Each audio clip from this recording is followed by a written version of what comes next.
lot to talk about and a completely separate topic. I was hoping you can clarify something that's come up over the last several days, again, regarding a separate topic in the Epstein files.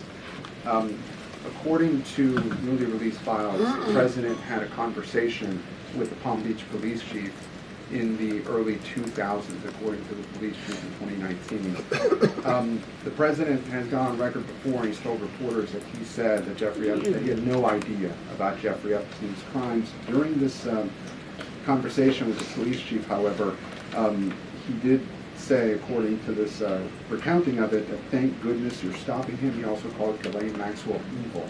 So my two questions are, did that conversation with the Palm Beach police chief happen? And can you explain the discrepancy? What I will say is that the president has always remained consistent and that he kicked Jeffrey Epstein out of his club at Mar-a-Lago because, frankly, Jeffrey Epstein was a creep. And unlike many other people who are named in these files, President Trump cut off his relationship with Jeffrey Epstein and was honest and transparent about that for years and years. And so I think what the president has said all along has always remained true.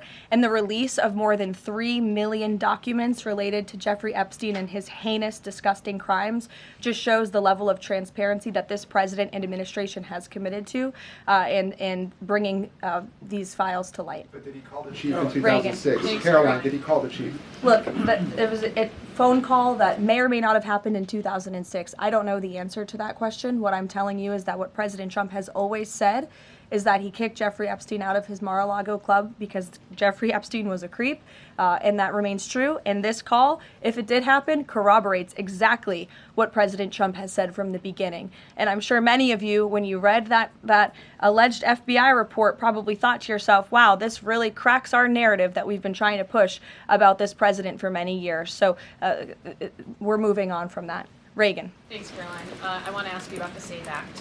NBC reported that there's some hesitation among House Republicans on adding absentee ballot restrictions into the SAVE Act. Can you explain what the hesitation is among House Republicans and also just provide a status of negotiations with Congress on the legislation? Sure. I can't speak for House Republicans, Reagan. I can obviously speak for the president, who is quite possibly the strongest supporter of the Save America Act, which, as you know, would require proof of citizenship to register to vote. It would require proof of identification, a photo identification before casting a ballot.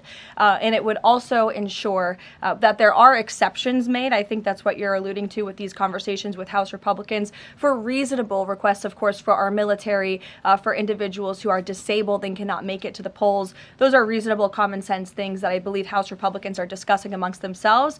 But as for the president, he's been very clear. He wants House Republicans and Democrats, too, if they were politically wise, to pass this legislation, for the Senate to pass it, to send it to the president's desk so it can be signed into law. If you like this video, then like, share, and subscribe to Mirror Now.